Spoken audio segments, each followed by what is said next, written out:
بسم اللہ الرحمن الرحیم۔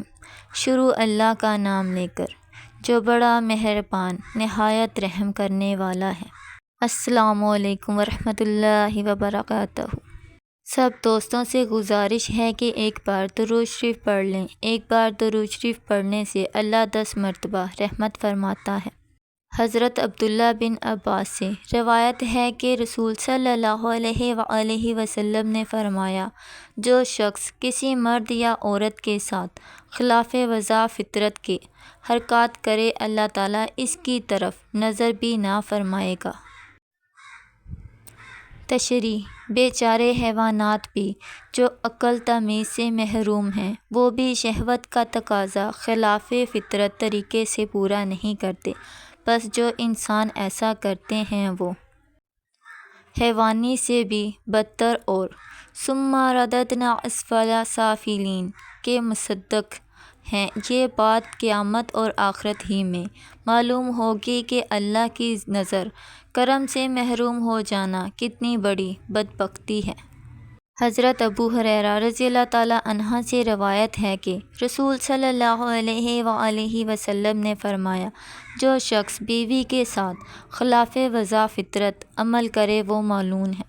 حضرت ابو سعید خدری سے روایت ہے کہ رسول صلی اللہ علیہ وآلہ وسلم نے فرمایا کہ قیامت کے دن اللہ کے ہاں وہ آدمی بدترین درجے میں ہوگا جو بیوی سے ہم بستری کے بعد اس کا راز فاش کرے۔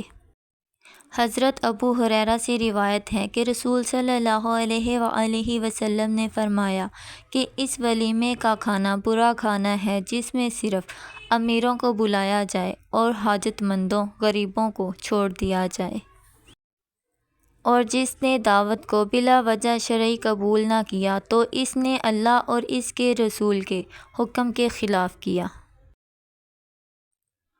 تشریح: حدیث کے پہلے جز کا مقصد مدعا یہ ہے کہ جب کوئی ولیمہ کرے تو غریبوں حاجت مندوں کو نظر انداز نہ کرے، ان کو ضرور دعوت دے۔ جس ولیمے میں ان کو نہ بلایا جائے، صرف امیروں کو، بڑے لوگوں کو مدعو کیا جائے، اس کا کھانا اس لائق نہیں کہ کھایا جائے۔ ظاہر ہے کہ ولیمے کے علاوہ دوسری قسم کی دعوتوں کا حکم بھی یہی ہے۔ حدیث کے دوسرے جز کا مقصد مدعا یہ ہے کہ اگر کوئی شرعی منائی یا مجبوری نہ ہو تو مسلمان بھائی کی دعوت کو قبول کرنا چاہیے۔ اس لیے دلوں میں جوڑ پیدا ہوتا ہے اور قبول نہ کرنے سے دلوں میں دوری اور بدگمانیاں پیدا ہو سکتی ہیں۔ اس لیے بلا وجہ دعوت کا قبول نہ کرنا اللہ اور رسول کی مرضی اور حکم کے خلاف ہے۔ حضرت عبداللہ بن عباس سے روایت ہے کہ رسول صلی اللہ علیہ وآلہ وسلم نے ہمیں مقابلہ کرنے والوں کا کھانا کھانے سے منع فرمایا ہے۔ تشریح: مطلب یہ ہے کہ جو لوگ ایک دوسرے کے مقابلے میں اپنی شان اونچی دکھانے کے لیے شاندار دعوتیں کریں، ان کے کھانے میں شرکت کرنے سے حضور صلی اللہ علیہ وآلہ وسلم نے منع فرمایا ہے۔